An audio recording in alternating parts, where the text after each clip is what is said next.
Nintendo finally decided to do something a little bit different with Pokemon after all these years. Whether that difference is big or not will be determined when the game releases. And yes, I'm talking about the new Pokemon game Pokemon Legends ZA, releasing probably around late 2025. Now this time around, the game is set in Lumio City, where an urban redevelopment plan driven by Pasajiko Inc. is underway, creating a city that belongs to people and Pokemon. I am so sorry if I butchered that name. I still have no idea how to pronounce it, no matter how many times I try to say it. At the center of the city is Prism Tower. Your characters at the city sightseeing and staying at Hotel Z, a hotel owned by a tall, apparently 3,000-year-old man named AZ. Much of the Lumio city also has wild zones where Pokemon can live and roam freely thanks to advanced technology that creates a habitable environment for Pokemon. This means that when you want to capture or battle Pokemon, you will find yourself in these wild zones throughout the city, as it seems like the entire game takes place in the one city with no other areas,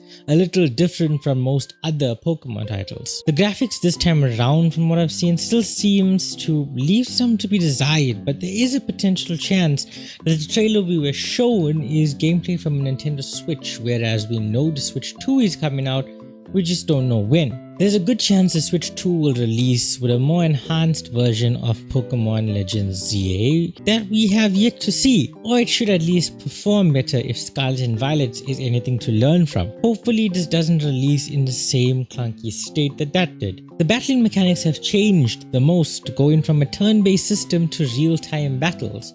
With freedom to move around with your Pokemon during battles, time attacks, as different attacks or abilities may take different time period to activate, time in switching out your Pokemon mid-battle for tactical advantages, and area of effects for different attacks. Capturing Pokemon are also more free, allowing you to actually throw the Pokeballs and also sneak up on Pokemon that may be aggressive to try and catch them off guard. And lastly, Mega Evolutions is the specialty for battle in ZA. The legendary Pokemon is Zygarde, a Pokemon that changes form based on how many of its cell components are gathered together. It has a 10%, 50% and a complete form. Kind of matches the whole theme of technological advancements and whatnot. All in all, the game doesn't look terrible. It has the same light-hearted appeal as all Pokemon games do, with its characters, rivals and even potential villains. I can see myself wanting to play the game, but it still hasn't really blown me away or shown me anything that excites me too much. That could be just from low expectations being built over the years with the last few games, but I think this is still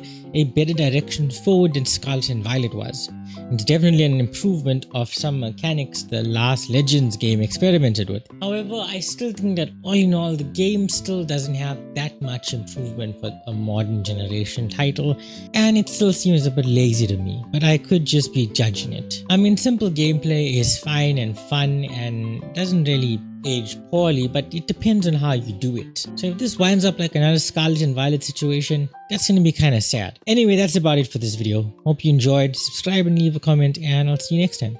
Bye!